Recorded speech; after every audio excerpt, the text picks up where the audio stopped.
ജിൻസി, തീർച്ചയായും സൂചിപ്പിച്ചതുപോലെ തന്നെ ഇന്ന് ഏറ്റവും വലിയ വാർത്ത എന്ന് പറയുന്നത് ഈ ഒരു വിധിയുമായി ബന്ധപ്പെട്ട് തന്നെയാണ്. കഴിഞ്ഞ ഫെബ്രുവരി 28-ാം തീയതിയാണ് ഇത്തരത്തിലൊരു വിദ്യാർത്ഥി ആക്രമണം ഉണ്ടാകുന്നത്. മാർച്ച് 1-ാം തീയതിയാണ് ഷഹബാസിൻ്റെ മരണം സ്ഥിരീകരിക്കുന്നത്. ഒരു മാസം പിന്നിട്ടിരിക്കുകയാണ്. ഏറെ ചർച്ച ചെയ്യപ്പെട്ട ഒരു വിഷയം തന്നെയാണ് വിദ്യാർത്ഥി ആക്രമണവുമായി ബന്ധപ്പെട്ടുള്ള ഈ ഒരു കാര്യം എന്ന് പറയുന്നത്. കഴിഞ്ഞ 3-ാം തീയതിയാണ് ഇതുമായി ബന്ധപ്പെട്ട് അല്ലെങ്കിൽ ഈ കുറ്റാരോപിതരായ വിദ്യാർത്ഥികളുടെ ജാമ്യാപേക്ഷയിൽ വാദം പൂർത്തിയായത്. ഈ 3-ാം തീയതിയാണ്. ഈ ഷഹബാസിൻ്റെ കുടുംബം ഏറ്റവും പ്രധാനമായി പറഞ്ഞ ഒരു കാര്യമെന്ന് പറയുന്നത് ഇത് തീർത്തും ആസൂത്രിതമായ ഒരു കൊലപാതകമാണ്. എല്ലാ വിദ്യാർത്ഥികളും പഠിക്കാൻ തയ്യാറെടുക്കുന്ന സമയത്ത് ഈ പറയുന്ന പ്രതികളായിരിക്കുന്ന ഈ വിദ്യാർത്ഥികൾ ഷഹബാസിനെ കൊല്ലുന്നതിന് വേണ്ടിയിട്ടുള്ള പദ്ധതികൾ ഒരുക്കുകയായിരുന്നു എന്നുള്ളതാണ് കുടുംബത്തിൻ്റെ പ്രധാനമായ ഒരു വാദം. മറ്റൊരു പ്രധാനപ്പെട്ട വിഷയം, ഈ ഒരു കേസ് അപൂർവങ്ങളിൽ അപൂർവമായ ഒരു കേസായി തന്നെ പരിഗണിക്കണം.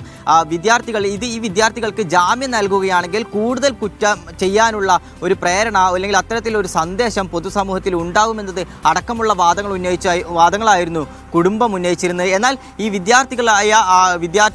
കുറ്റാരോപിതരായ വിദ്യാർത്ഥികൾ ഉന്നയിച്ചത് ഈ ഒരു മാസക്കാലം ഇവർ കസ്റ്റഡിയിലായിരുന്നു. ഈ കസ്റ്റഡി കാലാവധി അല്ലെങ്കിൽ ഈ കസ്റ്റഡിയിൽ ഉണ്ടായിരുന്ന ഇത്രയും ദിവസം ശിക്ഷയായി കണ്ടുകൊണ്ട് ഇവർക്ക് ജാമ്യം അനുവദിക്കണം. നന്നായി പഠിക്കുന്ന വിദ്യാർത്ഥികളാണ്, അതുപോലെ NSS ഉൾപ്പെടെയുള്ള ആക്ടിവിറ്റീസിലൊക്കെ പങ്കെടുത്ത കുട്ടികളാണ്. അത്തരത്തിലുള്ള കാര്യങ്ങളൊക്കെ തന്നെയാണ് ഈ പറയുന്ന ഈ പ്രതികളായിട്ടുള്ള വിദ്യാർത്ഥികളുടെ അഭിഭാഷകർ വാദമായി ഉന്നയിച്ചത്. എന്തായാലും ഏറ്റവും പ്രധാനമായി ഇന്ന് ഈ ഒരു എന്തായിരിക്കും വിധി എന്നുള്ള കാര്യം എല്ലാവരും ഉറ്റുനോക്കുന്ന ഒരു കാര്യം തന്നെയാണ്.